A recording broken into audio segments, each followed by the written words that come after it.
Dalam kehidupan kita sehari-hari, kamu pasti pernah dengar kan istilah hukum dan hak asasi manusia.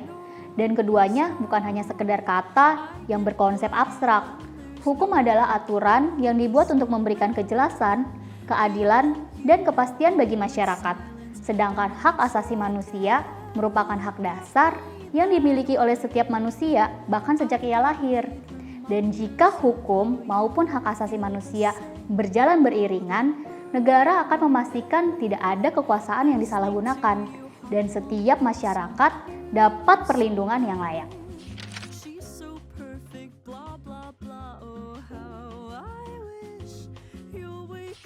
Sekarang, coba nih kita bayangin kalau tidak ada hukum yang melindungi HAM.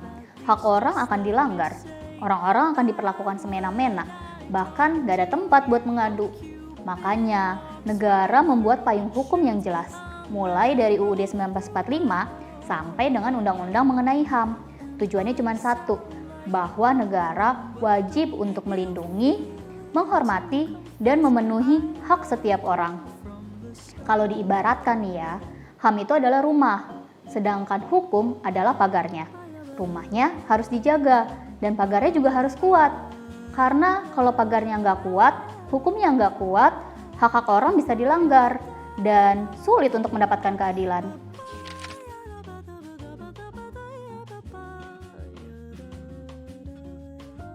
Kadang kita mengiranya HAM itu hanya terkait dengan kasus yang viral atau isu internasional.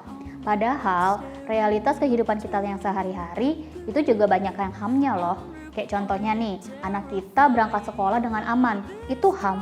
Kita bisa menyuarakan pendapat kita dengan sopan tanpa intimidasi, itu juga HAM. Dan kita bisa beribadah dengan tenang dan aman, itu juga HAM. Nah, kalau ada sesuatu yang gak adil terjadi, itu biasanya karena ada hak yang dilanggar dan juga hukum yang tidak berjalan sesuai aturan. Jadi, HAM itu bukan cuma sekedar teori, tapi realitas sehari-hari.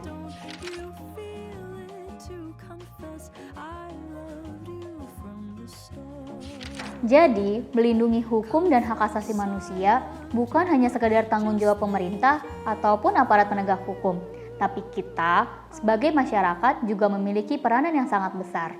Dengan melakukan apa? Dengan menghormati hak orang lain, dengan berani speak up jika melihat ketidakadilan, dan yang paling sederhana dengan tidak menyebarkan hoax. Karena zaman sekarang tantangannya bukan seberapa banyak hukum yang ada, tapi bagaimana kita menjalankan hukum itu sendiri.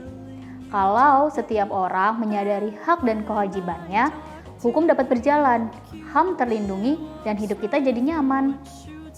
Karena perubahan yang besar terjadi itu dari langkah yang paling kecil, yaitu diri kita sendiri. Gimana nih pendapat kamu mengenai hukum dan hak asasi manusia? Tuliskan di bawah kolom komentar ya. Dan jangan lupa like serta share video ini ke teman-teman kamu yang lain. See you next video.